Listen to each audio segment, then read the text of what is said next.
Ladies and gentlemen, welcome to the Evening Jumps. Yeah, these things too tight on my head. All right. If you're watching at theeveningjones.com, need you to do log in. Use Twitter profile, Facebook profile, whatever kind of profile you got, go ahead and use it. Once you do that, you can participate in our chat room. You can also send in your questions. You type them out, put them up on the screen. If you are somewhat fortunate, I might answer one of your questions. I normally announce this on the Twitter, but in order to make these things like work on this machine, I wind up having to shut down a whole bunch of the damn apps on the computer because it slows the party down. So I guess I'll go on Twitter the web way. But I want to tell the people because I went and spent some time at the Revolt Music Conference over the weekend. That was kind of interesting. They used to do it at the Fontainebleau. Now they do it at the Eden Rock. And so the thing about going to Revolt for me is I don't spend a lot of time around the rapidy rap demographic anymore. Okay. I don't do it so much. Like I used to write about the rapidy rap. And so you'd be around people with, you know, the rapidy rap world. And when I say rapidy rap, I need you to understand that, like, I'm not talking about like the kids or young people. I mean the world around rap music. All right.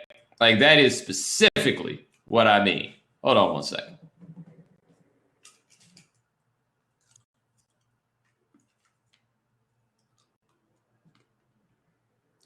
All right, I'm back. So yeah, I mean people around rap, people trying to get in or get on in the rap game. I mean people who are trying to rap for money, and I mean people who have found other lanes, but ultimately kind of want to kick it like they rap for money. Always get a lot of people with t-shirts and slogans, right? And admonishing you to do different things with your life. So there's some cats walk around there. They thing with their t-shirt was, don't be a puppet. Right? So you have all kinds of cats that's like in the lobby of the hotel, like cardboard boxes full of t-shirts. Because damn it, they about to get on. You know what I'm saying? Like that's what it is. They about to get on. So I had been around that a while. I was over there because I had some good friends that were doing some things. Rod and Karen. Rod, the black guy who tips, his wife Karen, they have a podcast. I like it a lot. I send money every month for the podcast because they do good work and they got like a legitimately inspirational story, right? You know, my man Combat Jack, he was there. Like the both of them were on a panel on podcasting. Combat Jack, you can also hear him now on Sirius XM radio on Backspin, but he's got his podcast. And, you know, he's got a fascinating story where he spent years as an entertainment lawyer, did some real big deals, you know, and then wound up kind of burning out in 2003. And now he kind of bounced around and he's landed in this world of doing the podcast. And see, the thing is, Rod used to listen to me on the radio when I was a Durham, and he listened when I was on the satellite, right? And Reggie used to listen, Combat Jack rather, he used to listen when we were on satellite. They were both listeners of the Morning Jones. And like when Combat Jack was listening to Morning Jones, he said something that made me realize that I thought we had a chance at making something work, which was, he's like, yo, I got serious so I could listen to Howard Stern, but I flip over to see what you up to, right? Because like when you work at Sirius, Howard Stern's paying the bills, right? Like, I mean, that's what they are banking on, a significant number of people getting their service because Howard Stern is there. Howard Stern walks away, a whole lot of people turning their service off. Like Howard Stern matters in that way. So I did a morning show on Sirius. And, you know, I remember that when I took the show, they were like, look, are you ready to compete against Howard Stern and Mike and Mike? And of course, my thought at the time was somebody on the radio at some point, no matter what, right? But when people start telling you like, yo, man, you know, I just turn Howard off, see what you was up to. You know, it's a good thing. So that show, The Morning Jones, had a real, like, the community around it was very creative, right? And so, like, I was at a point where I was doing my thing, and a lot of people who were building their own things, that was the audience for that show. Like, not entirely, but a lot of really driven people who decided to go ahead and create content themselves. They listened to that show, right? So to me, I'd say comparatively, it's kind of like, you know, that club in the city that stay open later than all the clubs. So people who work at the clubs then go party at that club because that club's the one that's open after all the other clubs shut down. Like, I felt like in a lot of ways we were kind of building something like that. Like, this is where if you want to get on, this is probably the kind of show that you will enjoy. You know, like I took pride in the fact that the show seemed to attract a significant number of people who would like that. And so I went down to the Eden Rock to see them on the panel. And like, I'm thrilled for both of them because they're doing things that they want to do and they're making it happen and they putting it in, you know, these different positions to really do some great things, man. You know, so like when I'm riding, I'm listening to Sirius, like Combat Jack used to listen to me on Sirius. Now I get to listen to Combat Jack on Sirius. You know what I mean? That ain't even really his big thing. His big thing is doing his own podcast. And I think that's dope. And I love the idea of the self-starters in that way. Like, I really think that's dope. And so, you know, the panel was podcasters, and there was a lot of people that had very similar stories. And then there was a dude up there who does a podcast with Noriega. Now, I tell you, I don't really know that much about podcast world, right? But he does a podcast with Noriega, and it's called Drink Champs. And apparently, when they do this podcast, people be up in there drinking. And the way that he put it is, not everybody is a drink champ. You understand what I'm saying? Like, he might be the drink champ, but ain't everybody no drink champs. Some people be up on their slizzer trying to do these interviews, which I have to say, pretty fascinating concept. So anyway, while the panel is going on, a woman I'm sitting next to, she said something to the effect of, is there going to be something with Nori? I'm like, I got to be honest with you. I don't really keep up with the comings and goings of Nori. And then next thing I know, out of nowhere, like, Nori rolled in looking like 12 deep. I'm assuming what he had sipped on sip. And I now am convinced that, like, Noriega might be one of, like, the 7 funniest human beings on planet Earth. But Noriega put me in a position, well, he didn't do it. I did it to myself. And I'm sitting there on the row, and there's this gentleman next to me. And Noriega said something at some point. Hey, yo, shout out to the white folks. CBS, they putting the checks down. Shout out to the white folks. Say thank you to the white man, right? And I see this dude come seats down. I say, thank you. He goes, I'm not white.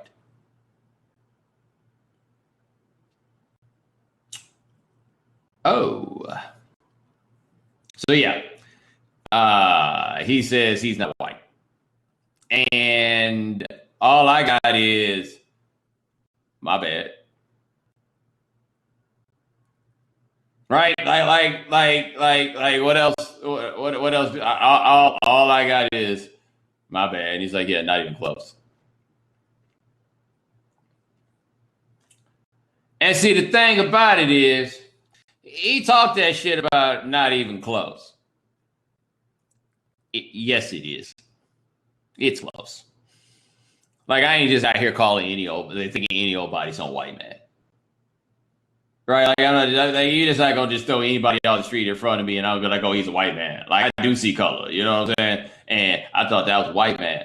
He was like, he had extra light. He ain't really had no lips to speak of. His hair. I mean, I felt like I had enough context clues to intimate that he was a white man. I felt like he should have cut me a little bit more slack on it because I feel like I'm not the first person to misunderstand and think that he is a white man. However, as many of us know, some people have been put into some unfortunate situations and circumstances in their lives where they have felt as though their blackness has been challenged and threatened for sometimes unfair reasons. And they thereby become very, very defensive of their blackness because all their lives they've had to fight. And I feel like I kind of ran up on that dude at the revolt. So to the man I thought was a white man, but wasn't actually a white man. It wasn't like I said it like it was no insult. Noriega told us to thank you. I was thanking you. Right? Right? right? Like people tell you being black is kind of thankless, right? You just got to thank you. So what if it was directed to the white man? You intercepted that thing. Take it back to the house your damn self. How about that? I saw somebody in the chat room ask how many people tried to hit me with the mixtape. I think I only had like 2 people try to get me with a mixtape. Yeah, I think it was just about 2. And I am very curious, by the way. Like, what is the physical copy mixtape game like really going for now at these places? Because I mean, there aren't that many people who are consuming music via compact disc anymore. I mean, that's not really happening, right? Like the internet is the means of transport, all that, right? So ain't nobody listening to your CD when you hand it to them. Like it ain't happening. It's just not. Okay? So how you supposed to get your mixtape to somebody if you know damn well handing it to them ain't gonna do nothing? Now, granted, even when we was listening to CDs, the possibility of me listening to your damn tape is probably very low. You know what I'm saying? Like I don't want to pretend as though prior to the internet, cats were just walking up to me, handing me mixtapes, and I was like, I'll put that thing on as soon as I get back home. Nah, not that. Not that.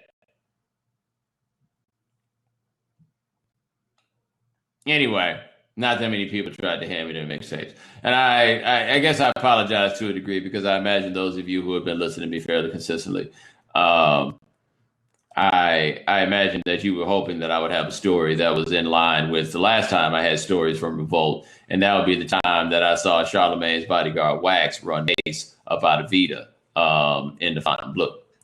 I did have someone, however, over the weekend tell me a story of watching a video of me talking about Wax running Mace out of the restaurant. And they're watching that video with Wax, and Wax was just sitting there, apparently just like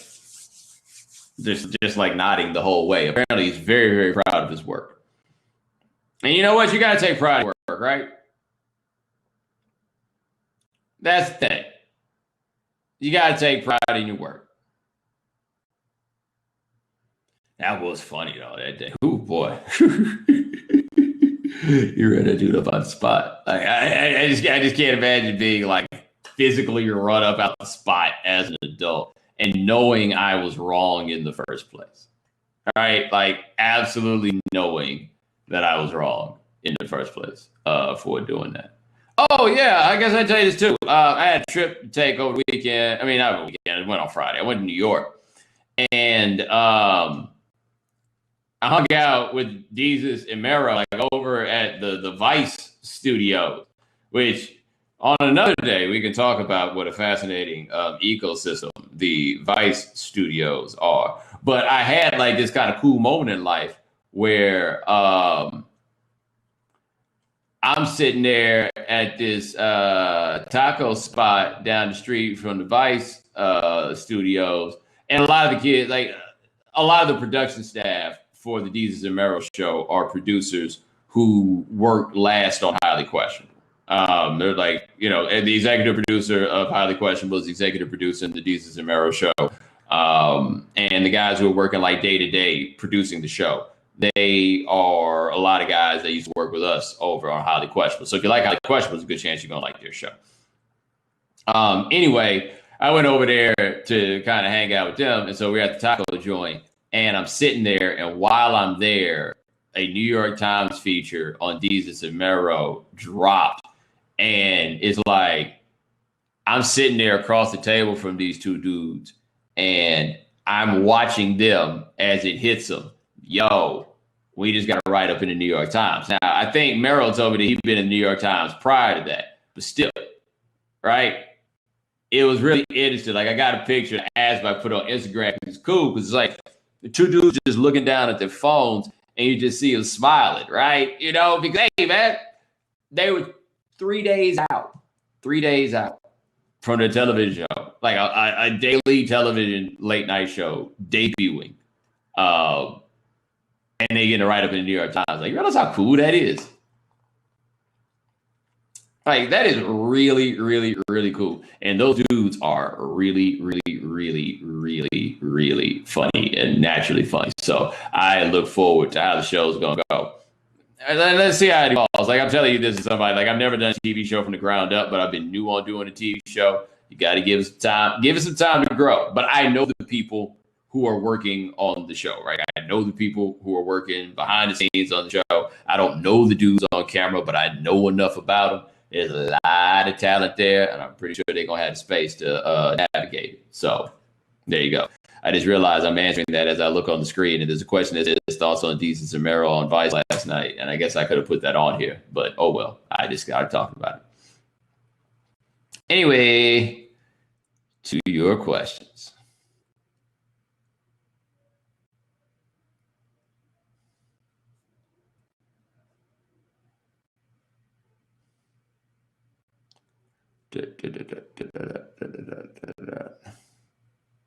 This is actually a pretty decent collection of questions today.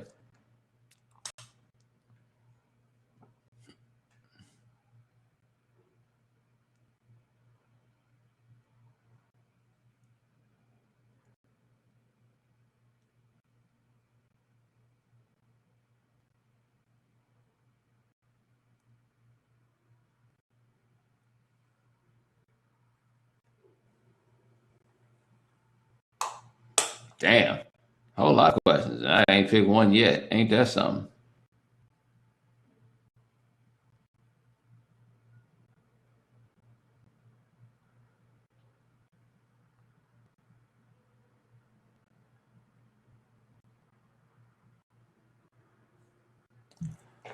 What's crazier? The fact that Trump might be president, or the fact that perhaps the best album ever to come from the Knowles family is not from Beyonce? Yo, I gotta be honest with you. I have yet to get around to checking out Solange. I have not gotten there. I mean, people are saying very good things about the Solange album, and maybe I will go check it out. But I have to be honest with you guys.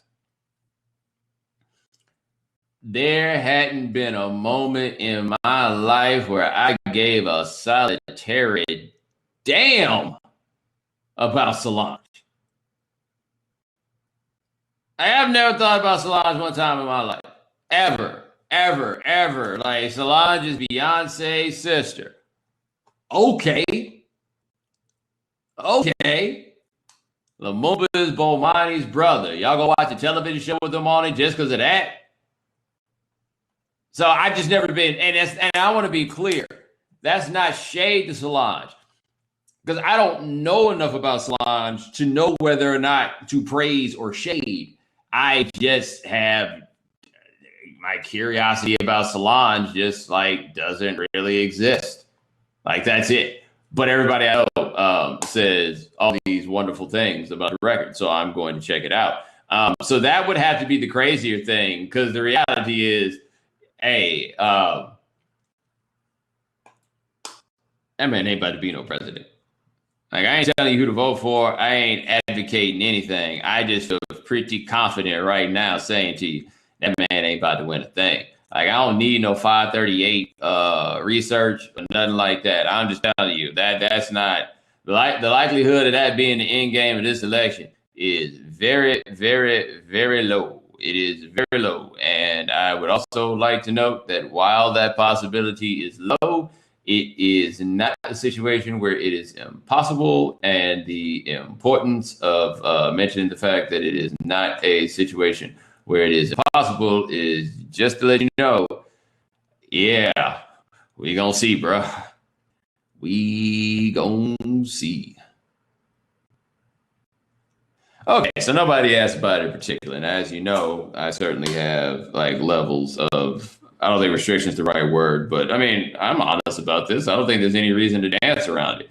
I mean, I make a lot of money from some people who would prefer I not really get out here and talk about politics. Like, that's policy. They don't really want that. They don't want you endorsing causes. And I think, I've said this many times before, I think that their policy on this, you got to have a measure of respect for the game after a point, and if like I start talking about politics and say something crazy, the headline ain't gonna say Bomani Jones says something crazy. It's gonna be ESPN's Bomani Jones says something crazy, and they do pay me enough money for me to be like, all right, I think you've got a deal. You know, like what? I think there are a lot of people who are on this man, Bomani just be saying whatever he want to say. No. Bomani does not do that. Not at all. Why? Because I like this bread. I like these bread. Look, man, you think them shoes bought themselves?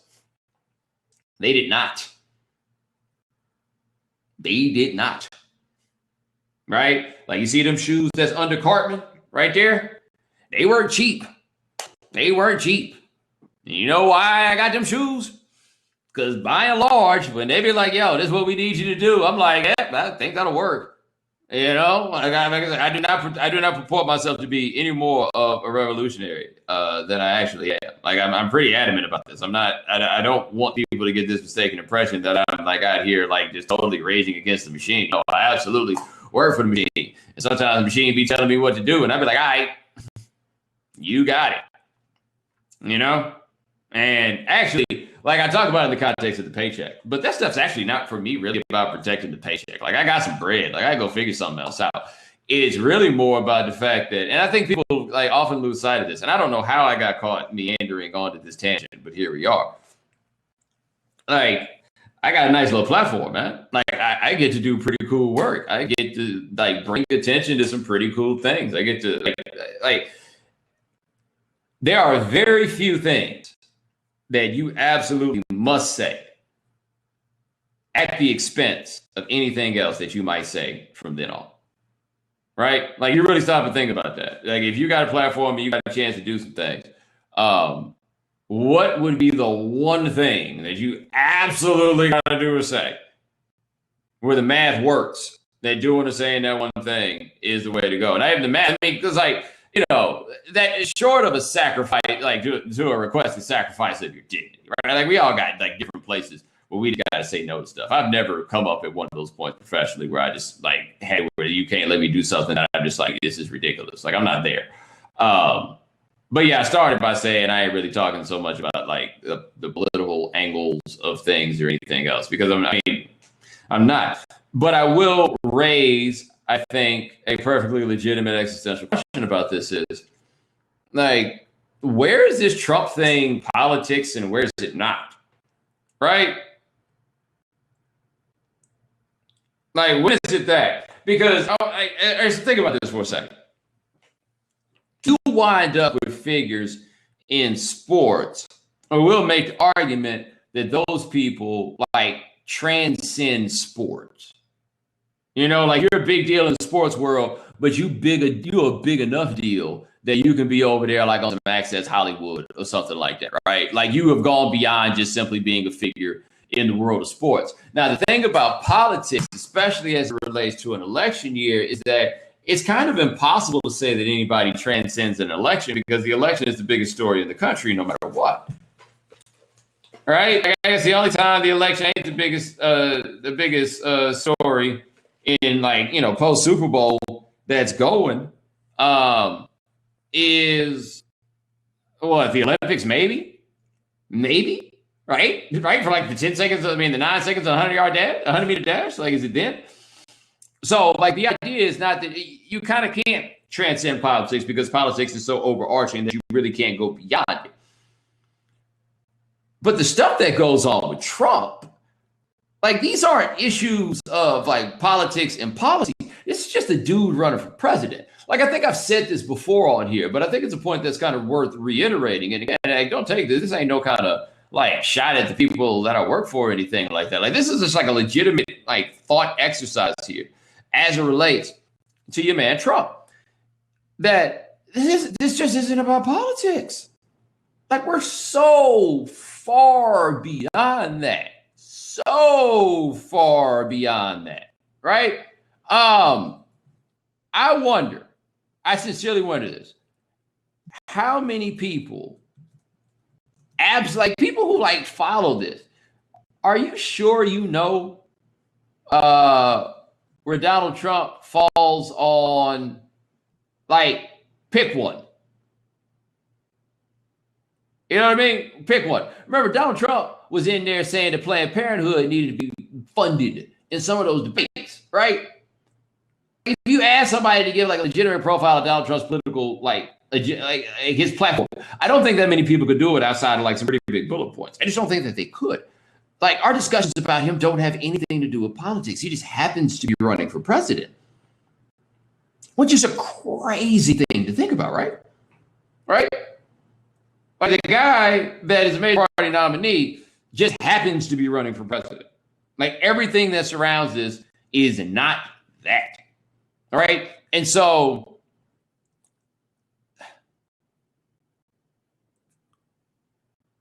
I just don't know. And again, sitting about the people I work for, this is like a general statement because I get it. Like very often, politics are verboten in so many different places. There aren't that many people like in my own personal life that I have the actual desire to talk politics with. Like it's just, I mean, people don't like to do that, and I get it. It's just wild because like is politics the word for what is happening right now?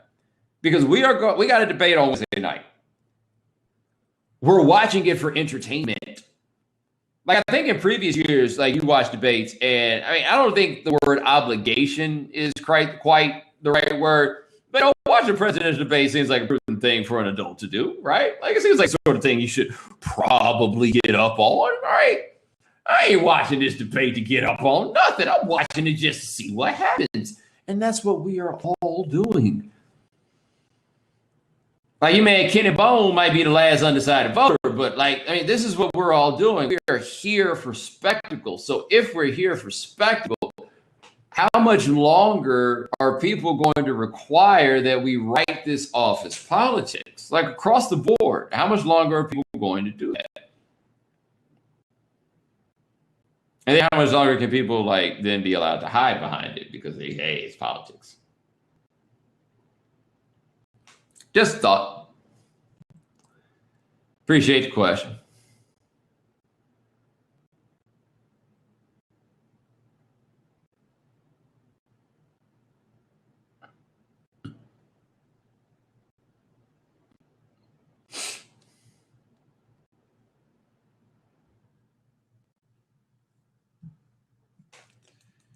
Should we even be surprised rap music got blamed for Trump bragging about assaulting women? Okay. I, again, will not talk about the politics of this, right? But I do feel that it is fair game to talk about language, right? Let's talk about language because we have not done this podcast in quite a while. And the reason that we have done this podcast in quite a while, I think there was some travel. There was travel one week, and then I had like technical difficulties or whatever. But a lot of things have happened since the last time that we got together, including like the Billy Bush tape and everything else. And of course, you had quite a few people who responded to it with, okay, but look what the rappers talk about. But they're not blaming rap music for Donald Trump's behavior. What's happening is the scope of the argument is being changed. And what I think is perhaps most instructive to the reaction that people had about what Donald Trump was saying is that the vulgarity of it seemed to be a much bigger problem for a significant proportion of people than what was actually like being said. The P word is what I think shook a few people up. It's a word that hits a few people off guard. Shook a few people up, that P word. And you'll listen that like the things about rap music, they're not saying that in rap music, like sexual assault is being advocated. The references I've seen to rap music that have been used to kind of try to defend or absolve Trump, they have all been rap lyrics involving that P word. You see what I'm saying? So what happens is when you talk about it, like talk about something like that, it'd be like, well, rappers do it too. you're spinning it to a discussion of language.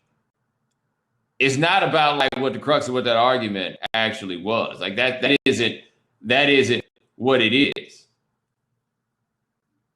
Like, I don't think anybody put up a lyric talking about, I give them lips a smack, mouth full of Tic Tacs. Like, I haven't seen that one, right? Have you seen that? Have you seen any rap lyrics about Tic Tacs? Have you ever seen any rap lyrics about forcible kissing? Right?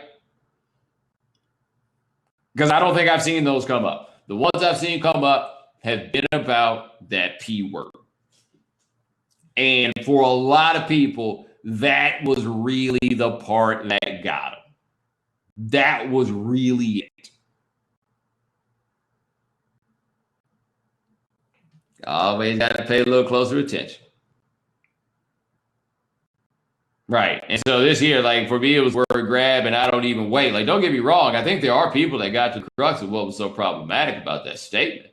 I do think they are. But I do think that when people start trying to shake it off, all they can try to do is try to shake off the language. That's it. Because even the thing with the idea of locker room talk, that's about the language.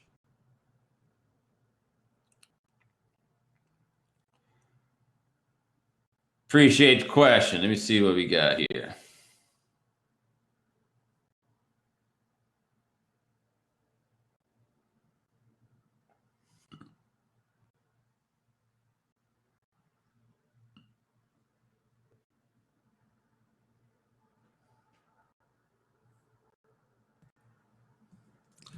What do you make of Bob Dylan's Nobel Prize and his not returning their calls? I really didn't have much of a problem or any like concern for the fact that Dylan got the Nobel Prize for literature. I did see a lot of people who poo-pooed the idea because they're like literature people, right? Now you got to remember, you talking to me. I don't read fiction. I'm not here for your great works of literature. I'm just not. It's just not how I like spend my spare time. Biographies, stuff like that. I ain't really here for that. Right? I don't have a great answer for you either. Right? I am not here for that. I got a sister who writes fiction. She put out 3 books. Somebody told me she about to put out a 4th. I ain't read a word of none of them. So I don't do fiction. So I do enjoy watching like literature people get themselves into a huff because Bob Dylan won a Nobel Prize for literature. Right? Here's the thing. Dylan is a beast. All right. Like Dylan as a writer is an absolute beast. Dylan as a vocalist can be a bit of an acquired taste, but I would say that if you get to the post-folk Dylan stuff, like plugged in Dylan world, I don't find his voice to be nearly as grating as other people do when you get there. I don't. I also think that Dylan as a singer doesn't get enough credit from the people who just hate his voice for the fact that he sells the hell out of those songs. Like, he is a very much so an evocative interpreter of his own songs. All right. But anyway, Dylan won the Nobel. People mad. Putting up like the most simple Bob Dylan lyrics. Like, yeah, this dude got the Nobel Prize. And I'm like, yeah, this dude got the Nobel Prize. But I do love the fact that he's not even returning their calls because Bob Dylan is above your little Nobel Prize. Stop and think about that for a second. Bob Dylan is above your little Nobel Prize. I did wonder this, though, because I saw a few people popped up and were like, well, Bob Dylan got a Nobel Prize. How come no rapper ain't got no Nobel Prize? Like, ignoring the fact, by the way, that Bob Dylan's like 70-something years old. And right, you know what I mean? Like, you typically have to like kind of gotta get a little ways in this process if that's what you're gonna do. And so it's like, man, how come when are they gonna give a rapper a Nobel Prize? And I do think that it would be great if a rapper were to get a Nobel Prize. Like, that would wind up being dope. I was going to end up somewhere else. I've totally forgotten like where it was going. And I was setting it up too. And the reason I forgot where I was going is because it was going to be somewhat unexpected. So like what I was setting up was not putting me in a place to remember what it was that I was going to say, but I was about to hit it. And oh, that's what it was. Back at it. Yeah, so a whole lot of my people who wasn't really so down with the Bob Dylan thing, and just kind of like down in the Bob Dylan thing. What if they knew that Bob Dylan had a little bit of that De Niro in him, if you know what I mean? You know what I mean? Yeah, you know what I mean. If people have found out, all of a sudden they'd have been like, I, I learned a lot about Bob. Bob Dylan is all right with me. Yeah, easy. Yes, indeed.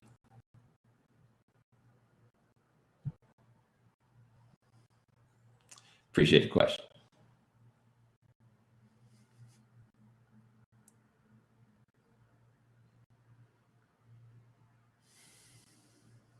Let me see what we got here.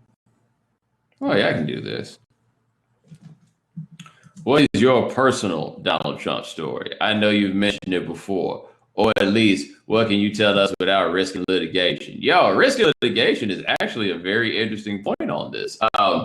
So, as I've told this story before, I received an email. Let me see if I can pull that email up. I received an email from a gentleman named Michael Cohen. I believe this was in the year 2014, right? Yeah, I think it was the year 2014. And I check it and I'm like, yo, it's like the form. Like, you go to my website, you hit the drop down form. And the email comes in and it's from a gentleman named Michael Cohen. And he's the special counsel to Donald Trump. And the email said, I would appreciate a return phone call. Thank you.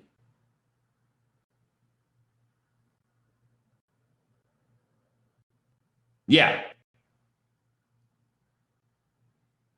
that's what the email said. So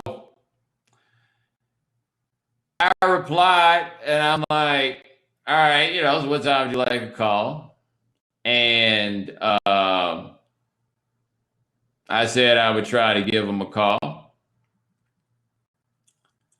And then I called my agent because I'm like, look, I'm trying not to get sued. Like, that's pretty much it, right? Like, I'm just trying not to get sued. So that day, I didn't call back. The next day, I think I got an email back that was like, yo, when can I call you? And I'm like, hey, I got to turn that to the agents, right? Like, you guys go ahead and deal with that. And I'm trying to remember what I said about Donald Trump. I think that there was something about him trying to buy into maybe it was the Buffalo Bills. And I said that given the things that he had said about the president, that he's probably a little bit too controversial for the NFL because regardless of whether or not they agree with him, they don't like people who make waves, and he certainly does. And then next thing you know, that landed in my box. And I was just like, yo, man, I just don't want to get sued. That's it. I just don't want to get sued. And I didn't get sued, but I didn't meet him. And I'm actually a little disappointed because I actually would have really liked to have sat down and just seen what would have happened. Like, that's what I was just curious about. Like, what it would have been. Like, if I'd have had my folk with me, some reasonable level of protection. Yeah, I mean, not like fruit Islam protection, but once again, just don't get sued. Like, that's the thing, man. Rich people, you don't want to wind up on the business end of a lawsuit. You just don't. Right? Like, you think you got bread till you got to get a lawyer to match up with that lawyer. Right? Now, you need a ring or two.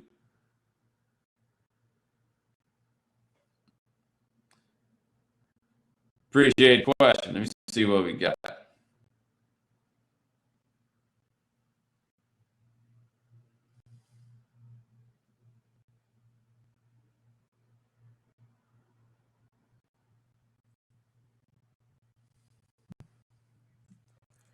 Would you rather have been Eddie Murphy in the 80s or Michael Jordan in the 90s? Yo, I don't know who put this in here, but this this is an amazingly good question. Like, what a fascinating thought to have, right? Would you rather have been Eddie Murphy in the 80s or Michael Jordan in the 90s? Because the thing about Eddie Murphy in the 80s is this. Where exactly in the 80s are we talking about here? And the reason I say that is Eddie Murphy. How old was Eddie Murphy? Eddie Murphy had done 48 Hours and Trading Places. And I want to say he was 23. Yeah, because Eddie Murphy was born in 1961, right? 1961. That means coming to America, dude, he's 27 years old. That's out. 27. 23. Here it is. 48 Hours, Trading Places, Beverly Hills Cop. All by age 23. By age 23. Eddie Murphy Raw, 26. 26. Right. I mean, like, you lose sight of the fact that he had totally run the game. And Eddie Murphy had gotten to a point of stardom where, and I don't know how many people have truly navigated and like existed in this space where it was very black what he was doing, but he was really existing in a space that was not necessarily carved out for a black person. You know what I mean? Like Beverly Hills Cop was written for Sylvester Stallone. Like, think about how cold Eddie Murphy was. But man, being Mike in the 90s. Woo! You know what though? Eddie a bit more gangster. Eddie did Boomerang. Eddie was a bit more about the empowerment than Michael Jordan. So I feel like I got to ride a little stronger with our friend Eduardo Murphy. Appreciate the question. Let me see what else we got here.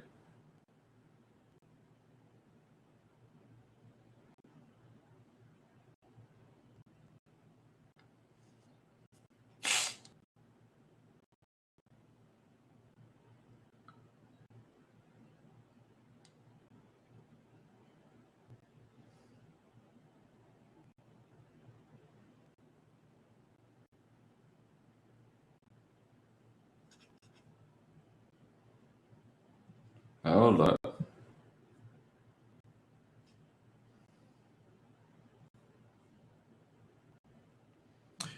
When the heck did Kevin Hart become the biggest name in comedy? Okay, so here's what I think is interesting about this Kevin Hart thing. And to be fair, I got all the respect in the world for Kevin Hart because he seems to be coming from a good place. I don't think he's hilarious, but I do think that he can be funny. And like normally there's only room for like one black comedian to be that guy at a time. And normally that time is short. And normally that time is held by someone more talented than Kevin Hart. And that's not to say that Kevin Hart is untalented. It's just that generally people in this place are normally a little more talented than Kevin Hart. But he has managed to pull this off. I do not have a great explanation as to how, though.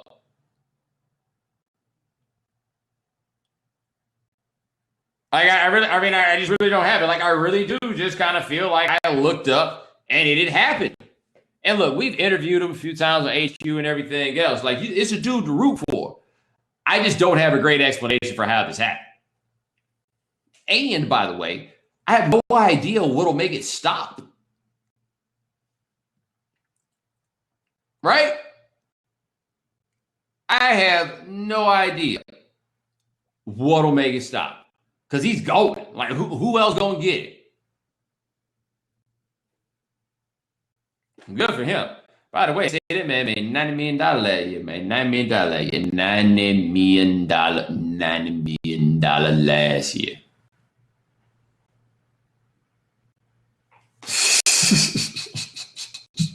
Get your bail, homie. 90.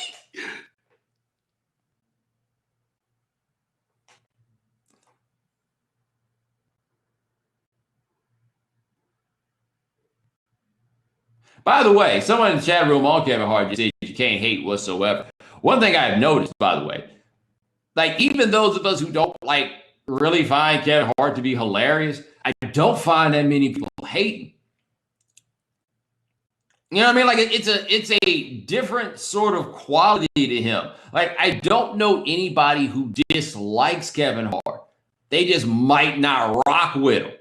But you don't find people who are just like, yo, I just don't, Nah, man. Good for him.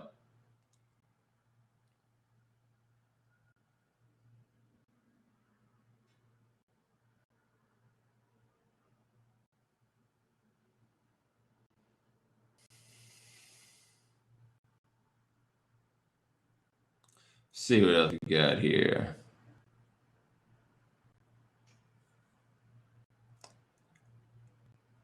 Do you agree that driving is worse than ever? You have to understand something.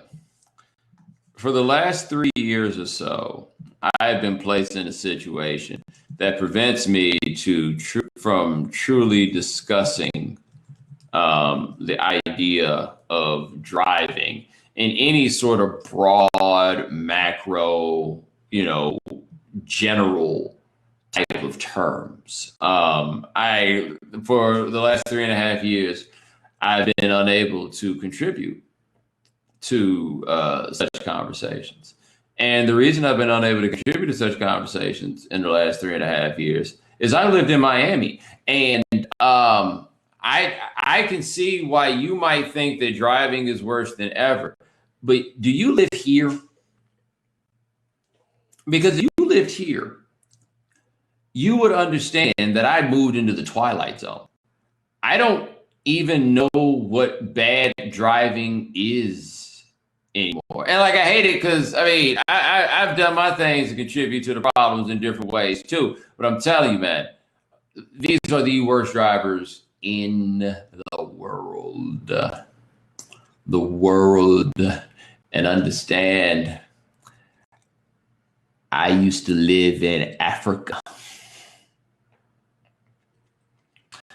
These the worst drivers in the world.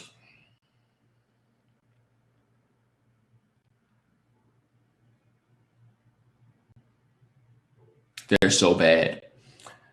So I don't know what's happened to driving everywhere else. I was in North Carolina last week for work, and I was driving, and honestly, I didn't know what to do.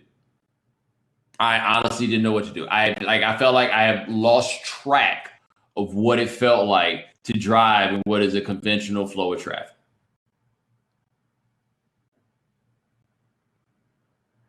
I was uncomfortable. I was unsure of myself. I did not know how I should have approached it. I had nothing. It was so bizarre. I'm passing on the left, and I'm like, what am I doing? It was so strange. So yeah, I don't know what's going on where you are, but I got here, and for the last 3.5 years, this shit been as bad as it ever was. As bad today as it was the day that I got here. Ain't been no decline. Can't be no room for decline left. We where we at. It's what it is. It's the worst. Well, ladies and gentlemen, thank you for joining us here on The Evening Jones. We try to do this thing once a week. Sometimes the day's got to pop around. We recorded it here on this Tuesday night because the debate is tomorrow, so we understand the deal. But we're going to try to get back to y'all next week. My man, Lance Gilliam, handles everything behind the scenes.